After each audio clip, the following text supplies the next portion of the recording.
Olá, hoje nós iremos falar sobre os biomas do Brasil e do mundo. Esse vídeo foi feito por Caio Samuel, Danilo Silva, Hector Felipe, João Vitor e Miguel Pimentel, do Primeiro Informática. Os ciclos biogeoquímicos são processos naturais fundamentais para a circulação de elementos químicos entre o ambiente físico, atmosfera, hidrosfera e litosfera, e os seres vivos, biosfera. Esses ciclos garantem a disponibilidade de nutrientes essenciais para a manutenção da vida e a regulação dos ecossistemas. Eles podem ser classificados em gasosos, com reservatório principal na atmosfera, ou sedimentares, com reservatório na crosta terrestre. Entre os principais ciclos, destacam-se o da água, do carbono, do nitrogênio, do oxigênio, do fósforo e do enxofre.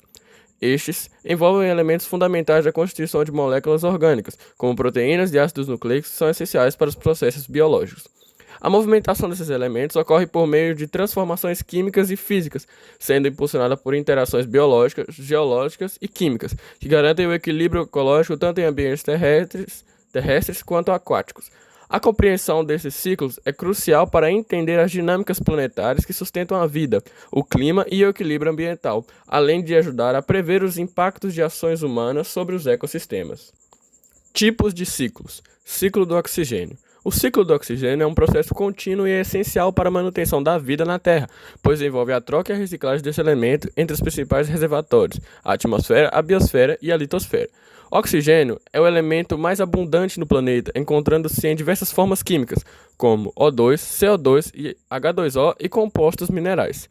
Essa diversidade de formas e as múltiplas interações com outros elementos e seres vivos tornam o ciclo do oxigênio um dos mais dinâmicos e complexos. A fotossíntese é o processo mais importante na produção de oxigênio, onde as plantas e outros organismos fotossintetizantes, como as algas e algumas bactérias, absorvem CO2 da atmosfera e, utilizando a luz solar, produzem O2 como subproduto, liberando na atmosfera, que se torna um principal reservatório de oxigênio. O oxigênio produzido é essencial para os processos de respiração aeróbica de plantas e animais, onde o O2 se combina com o hidrogênio para formar H2O e liberar energia. A partir disso, a troca entre a atmosfera e a biosfera continua de forma constante. O oxigênio é consumido pelos organismos vivos e, através da respiração celular e da composição da matéria orgânica, é restituído à atmosfera, tanto na forma de moléculas de água quanto em forma de CO2. Esse ciclo é vital para o equilíbrio dos ecossistemas e para a sobrevivência de todas as formas de vida aeróbicas da Terra. Além disso, o oxigênio também tem um papel crucial em processos geológicos e atmosféricos, sendo parte na formação de minerais oxidados na litosfera, influenciando a composição do ar e do clima terrestre. Ciclo do fósforo. O fósforo é um elemento químico essencial para a vida, sendo um componente fundamental do DNA, RNA e do ATP, que é a principal fonte de energia para os processos celulares. Ele também faz parte dos fosfolipídios, que formam as membranas celulares. No corpo humano, o fósforo está presente em grande quantidade nos ossos e dentes, onde garante sua resistência e durabilidade. Na natureza, o fósforo é encontrado principalmente nas rochas, na forma de fosfatos, e não está facilmente disponível para os seres vivos. Quando as rochas se degradam, o fósforo é liberado para o solo e a água, tornando acessível para as plantas. As plantas absorvem o fósforo do solo na forma de fosfatos dissolvidos, um processo fundamental para o seu crescimento, pois o fósforo é necessário para a produção de energia e para a formação de estruturas celulares. Quando os animais consomem plantas ou outros animais que contêm fósforo, o elemento é incorporado ao seu metabolismo, circulando pela cadeia alimentar. O fósforo, portanto, passa de um organismo para outro, garantindo a sua continuidade dentro dos ecossistemas.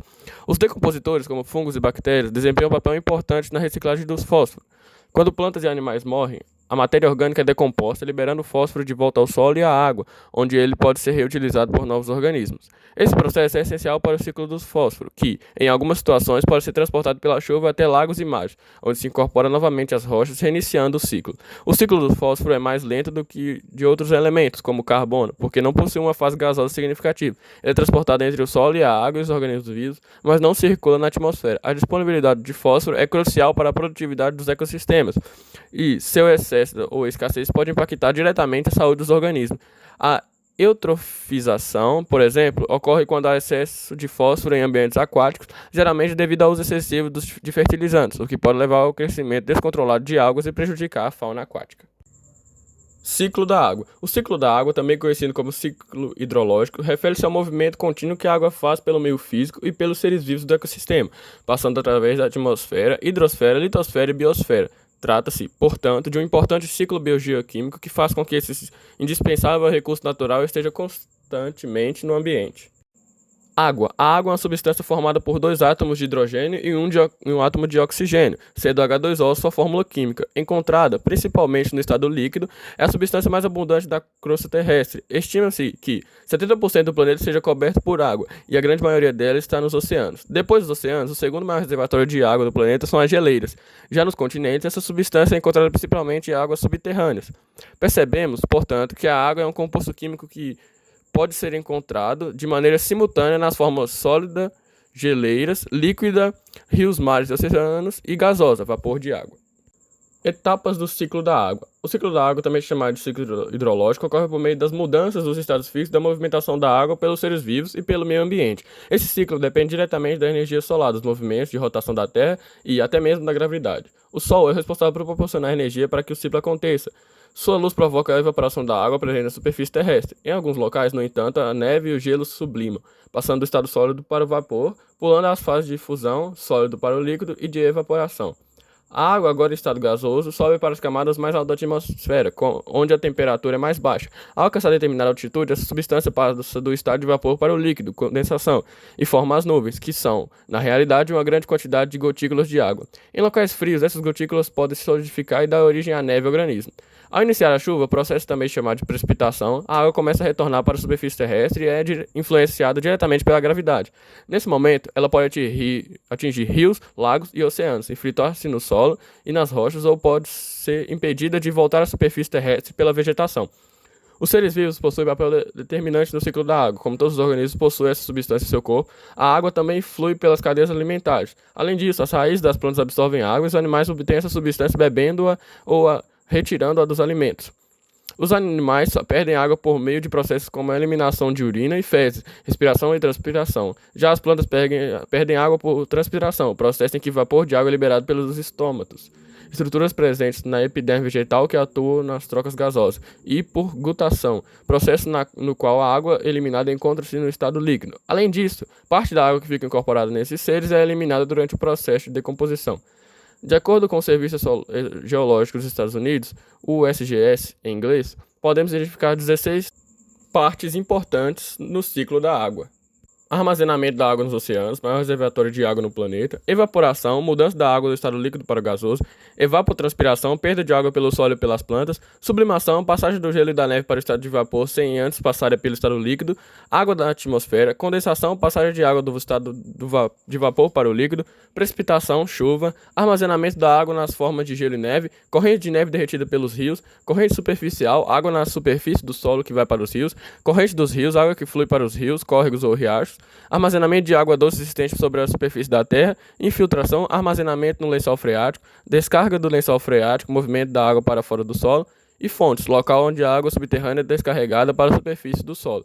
É importante dizer que o ciclo da água varia de acordo com o local em que ele ocorre. Fatores como cobertura vegetal, altitude, temperatura e tipo de solo, por exemplo, afetam diretamente a quantidade da água envolvida no processo e a velocidade do ciclo. Desse modo, os 16 pontos citados anteriormente acontecem no planeta como um todo e não apenas em áreas específicas.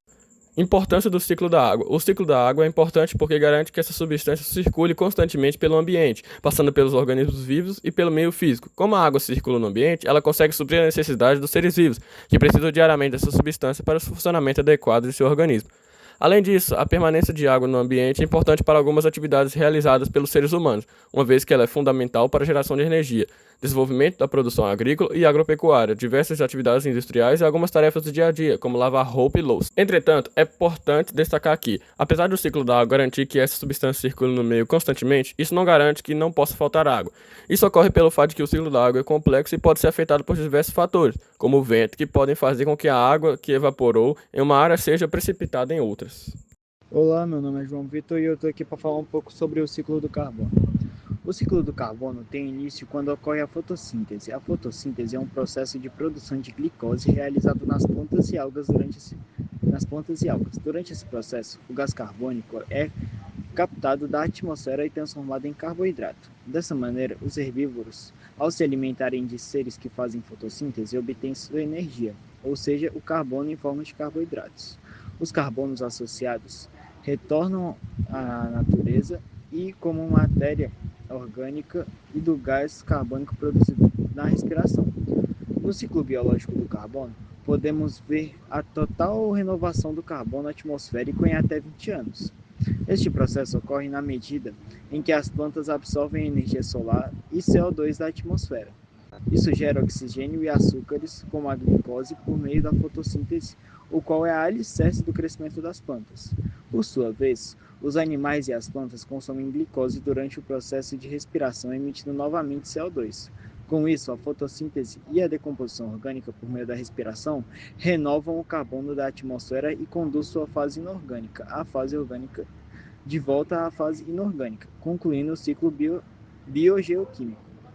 O ciclo lento do carbono. O carbono, no ciclo lento, leva cerca de 100 a 200 milhões de anos para ser incorporado em solos, rochas ou a atmosfera.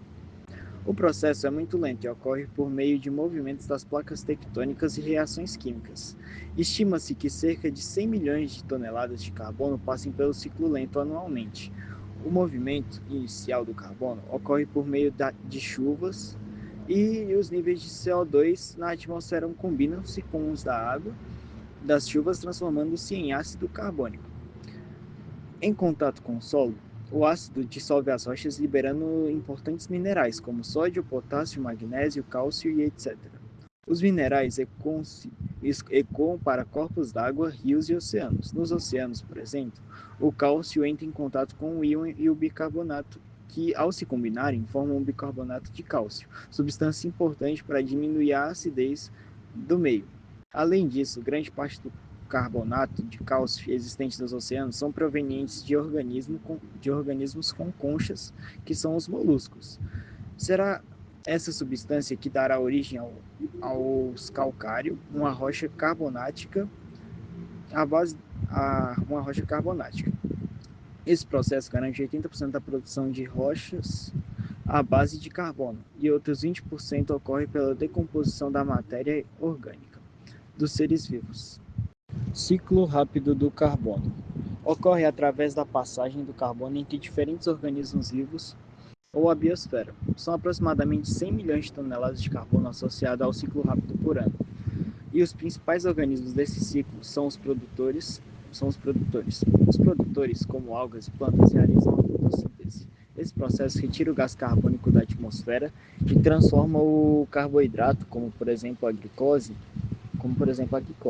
Dessa maneira, os carboidratos produzidos pelas plantas são consumidos pelos herbívoros que serão predados por carnívoros.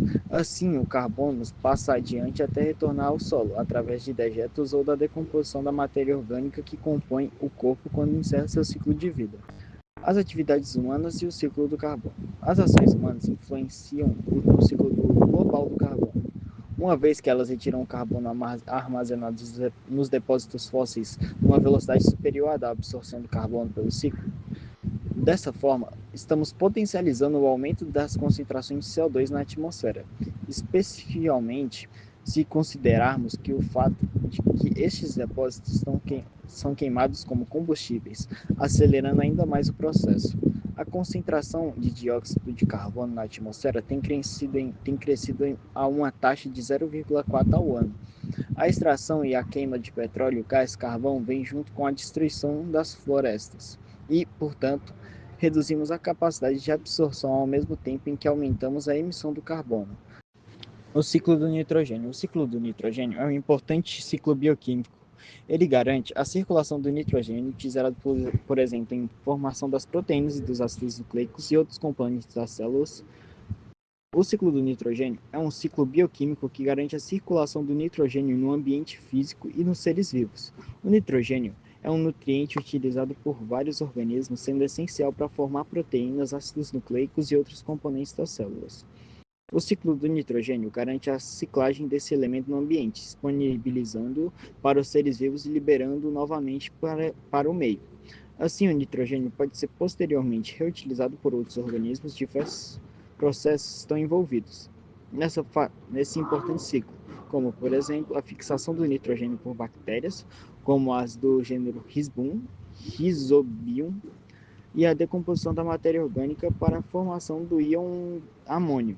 Processo de nitrificação, no qual são observadas duas etapas, nitrosação e nitração. Desnitrificação, na qual bactérias desnitrificantes garantem a transformação dos nitratos em gás nitrogênio.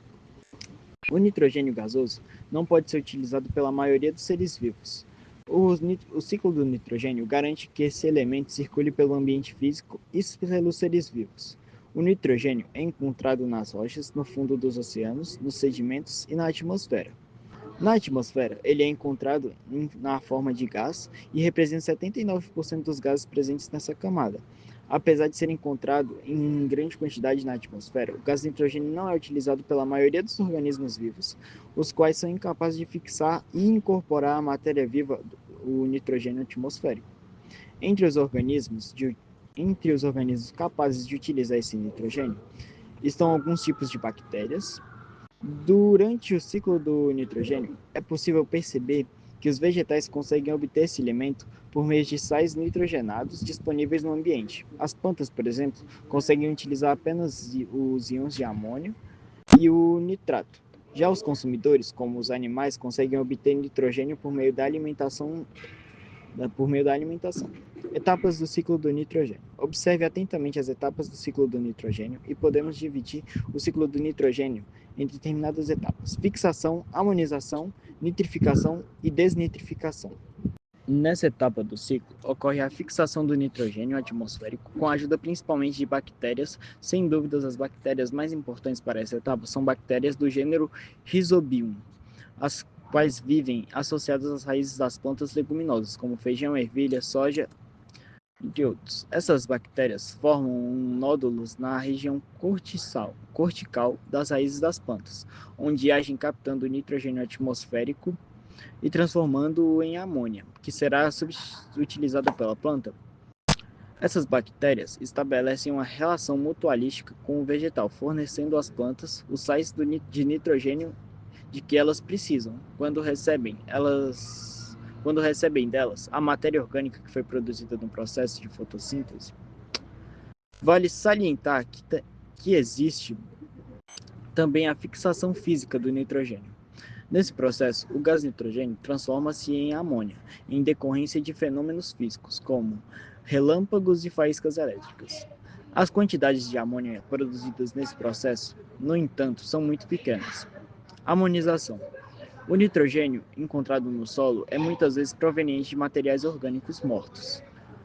Quando os decompositores começam a atuar na matéria orgânica nitrogenada, liberam amônia no ambiente.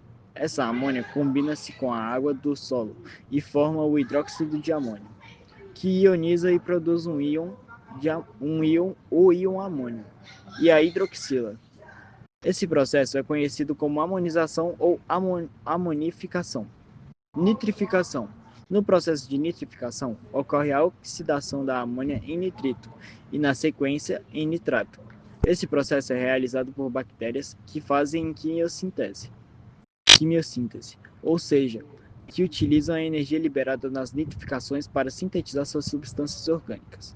As bactérias que realizam nitrificações são chamadas bactérias nitrificantes. Bactérias dos gêneros Nitrosomonas e Nitrosococcus convertem amônia em nitrito, e as Nitrobacter convertem nitrito em nitrato. Na nitrificação, temos, portanto, duas etapas: nitrosação, oxidação da amônia em nitrito, nitração, oxidação do nitrito em nitrato. O nitrato liberado pode ser absorvido e utilizado pelas plantas convertido em compostos orgânicos.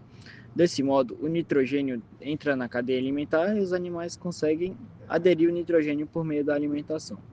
Desnitrificação. No solo existem bactérias chamadas desnitrificantes, que utilizam os nitratos e transformam-os em gás nitrogênio por meio de um processo conhecido como desnitrificação.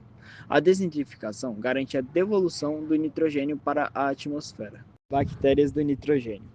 A bactéria em leguminosa presente no ciclo do nitrogênio.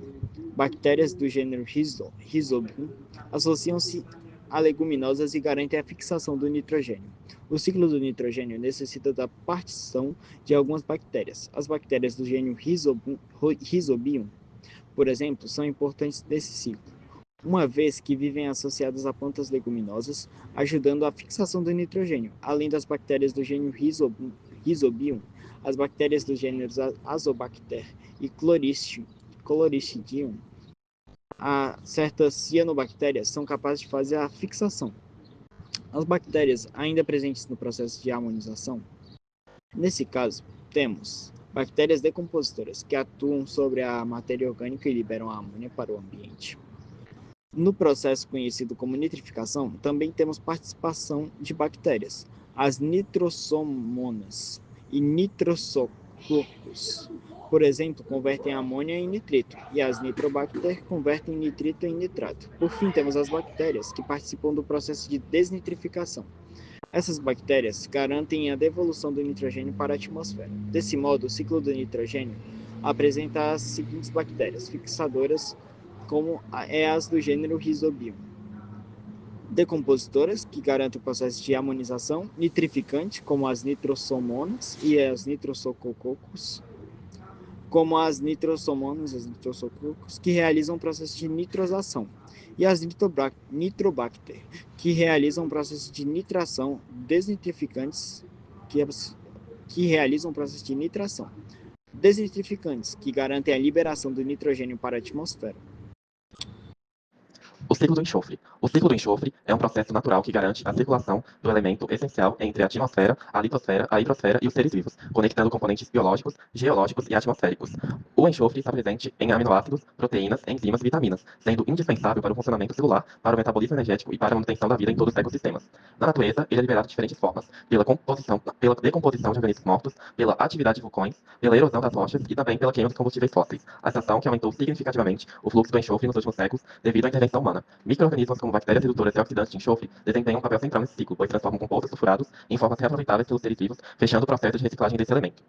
Além da sua função biológica, o enxofre exerce influência direta no clima global. Compostos como o dióxido de enxofre podem reagir na atmosfera, originando partículas que favorecem a formação de nuvens, o que contribui para a regulação da temperatura terrestre e dos padrões de precipitação. O ciclo do enxofre também afeta o equilíbrio químico dos oceanos, onde o elemento circula em diferentes formas, influenciando a produtividade dos ecossistemas marinhos. Dessa forma, o ciclo do enxofre não apenas garante nutrientes essenciais para os organismos vivos, mas também desempenha um papel decisivo na estabilidade climática, na química ambiental e na manutenção da saúde dos ecossistemas em escala planetária. A importância dos ciclos para o equilíbrio do planeta. A água. O ciclo da água é essencial porque garante a disponibilidade e a renovação desse recurso vital em todos os ecossistemas. Ele regula o clima e a temperatura por meio da evaporação, da condensação e da precipitação, mantendo a estabilidade ambiental. Além disso, a água também circula entre oceanos, rios, solos e a atmosfera, sustentando tanto a vida aquática quanto a terrestre e participando diretamente dos processos metabólicos fundamentais dos organismos. O carbono. O ciclo do carbono tem papel central no equilíbrio climático e energético da Terra. Ele controla a quantidade de dióxido de carbono presente na atmosfera, influenciando o efeito estufa e o clima global. Esse ciclo também fornece a base da cadeia alimentar, porque através da fotossíntese, as plantas transformam carbono inorgânico em matéria orgânica que alimenta todos os seres vivos. Além disso, o carbono circula constantemente entre respiração, decomposição e combustão, garantindo um fluxo dinâmico de energia. O oxigênio. O ciclo do oxigênio é indispensável para os organismos aeróbios, pois fornece o gás necessário para a respiração celular, processo que libera energia para a manutenção da vida. Ele está diretamente ligado ao ciclo do carbono, já que a fotossíntese libera oxigênio enquanto a respiração consome. Outro aspecto importante é sua relação com a camada de ozônio, formada pelo oxigênio que protege o planeta Terra contra a radiação ultravioleta nociva. O nitrogênio. O ciclo do nitrogênio permite que o nitrogênio da atmosfera, que em sua forma gasosa não é aproveitável pelos seres vivos, seja convertido em compostos assimiláveis pelas plantas, como nitrato e amônio. Isso ocorre por meio da ação das bactérias fixadoras e de outros processos naturais. O nitrogênio é indispensável para a formação de proteínas, ácidos nucleicos e outras moléculas vitais. Além disso, esse ciclo garante a fertilidade do solo e sustenta a produção agrícola. O fósforo. O ciclo do fósforo é igualmente importante, pois fornece um elemento essencial para a formação de ATP, molécula responsável pelo armazenamento e transporte de energia nos organismos, além de ser componente de ácidos nucleicos e membranas celulares. O fósforo garante a fertilidade natural dos solos, possibilitando o crescimento das plantas e, consequentemente, de toda a cadeia alimentar. Nos ecossistemas aquáticos, o fósforo desempenha um papel regulador, sendo muitas vezes o nutriente limitante para o desenvolvimento da vida. O enxofre. Por fim, o ciclo do enxofre assegura a presença desse elemento fundamental para a composição de proteínas, aminoácidos e vitaminas. Ele é constantemente reciclado por micro-organismos decompositores e se move através do solo, da água e da atmosfera. Além de seu papel biológico, o enxofre exerce influência sobre o clima global, até porque seus compostos participam da formação de nuvens e ajudam a manter o equilíbrio químico dos oceanos. Assim, o ciclo do enxofre conecta processos biológicos, geológicos e atmosféricos, garantindo a estabilidade dos ecossistemas. O ciclo hidrológico da Amazônia envolve várias etapas interconectadas que garantem a distribuição de água na floresta e para outras regiões. Esse ciclo se sustenta pela vegetação densa da Amazônia, que possui um papel central no processo de evapotranspiração, ou seja, a combinação de evaporação da água dos rios e solo e a transpiração das plantas. Formação de nuvens e precipitação. A água liberada pelas árvores se condensa na atmosfera, formando nuvens de vapor. Esse vapor resfriado em altitudes maiores resulta em chuvas intensas na própria floresta. A Amazônia, com sua umidade abundante, gera uma média anual de mais de 2.000 milímetros de chuvas em várias partes, criando um ciclo contínuo de recarga hídrica. Na evapotranspiração, temos um processo essencial para o clima. Nela, temos os rios voadores, que é uma parte significativa da água liberada pelas árvores e rios da Amazônia, que não cai de volta na floresta. Ela é levada pelos ventos para outras regiões, em um fenômeno conhecido como rios voadores. Esses rios aéreos carregam enormes quantidades de vapor de água para áreas distantes, como o centro-oeste, sudeste e sul do Brasil, garantindo assim um regime de chuva nessas regiões. Na infiltração e recarga dos aquíferos, a água da chuva que não é absorvida pelas plantas ou evaporada se infiltra no solo, ajudando a recarregar os aquíferos subterrâneos. Esse processo mantém os rios e nascentes da região durante os períodos de seca, garantindo assim a continuidade do fluxo de água. Os rios voadores têm como seu papel serem fluxos invisíveis de vapor que transformam água da Amazônia para outras regiões da América do Sul. Eles são formados pela evapotranspiração das árvores da floresta, que lançam enormes volumes de vapor de água na atmosfera. O vento transforma esse vapor, que acaba se condensando e gerando chuvas em regiões como o Pantanal, o centro-oeste agrícola e até mesmo no sudeste, incluindo as bacias dos rios Paraná e Paraguai. Esse mecanismo é essencial para a produção agrícola no Brasil, já que sustenta o regime de chuvas nessas regiões. Estudos indicam que sem os rios voadores, podendo transformar mais de 20 bilhões de toneladas de água por dia, as regiões produtoras de alimentos, como o Cerrado e o sul do Brasil, enfrentariam grandes crises hídricas, bem como impactos diretos na produção agrícola. A Amazônia é frequentemente chamada de pulmão do mundo, mas seu papel na regulação do ciclo hidrológico global é igualmente vital. A floresta influencia não só no clima da América do Sul, mas também com padrões climáticos globais. De fato, a evapotranspiração maciça da floresta libera uma umidade que contribui para a formação de nuvens, afetando até mesmo o transporte de umidade para o Oceano Atlântico. Além disso, a floresta ajuda a regular a temperatura da Terra. Sendo assim, sem a Amazônia e seu ciclo hidrológico, o planeta poderia enfrentar mudanças climáticas mais severas e rápidas, pois o calor seria menos dissipado através do transporte de vapor de água, impactando o desmatamento do ciclo hidrológico. O desmatamento é a principal ameaça ao ciclo hidrológico da Amazônia. À medida que grandes áreas de floresta são derrubadas para abrir espaço para agricultura, pecuária e mineração, a capacidade da floresta de reservar a evapotranspiração é drasticamente reduzida. Enfim, isso afeta diretamente o volume de água disponível no ciclo, levando a consequências em cadeia, sendo elas a redução das chuvas, assim causando desmatamento, comprometendo a produção de chuvas na própria Amazônia e nas regiões que dependem dos rios voadores. Com menos árvores para liberar vapor d'água, a formação de nuvens diminui, resultando assim em diminuições das chuvas. A Embrapa estima que o desmatamento em larga escala poderia reduzir em até 25% as chuvas nas regiões sudeste e centro-oeste do Brasil, tendo também as secas prolongadas.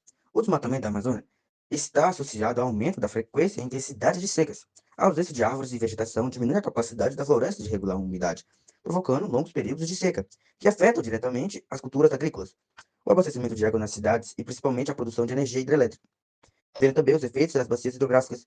Assim, a redução da umidade e a interrupção do ciclo hidrológico também impactam as bacias hidrográficas, principalmente a bacia amazônica, com menos chuvas, a menor recarga dos rios, a navegação fluvial, o abastecimento de comunidades ribeirinhas e a biodiversidade aquática fica em risco. Além disso, estudos mostram que a redução na precipitação pode prejudicar o funcionamento de usinas hidrelétricas na região.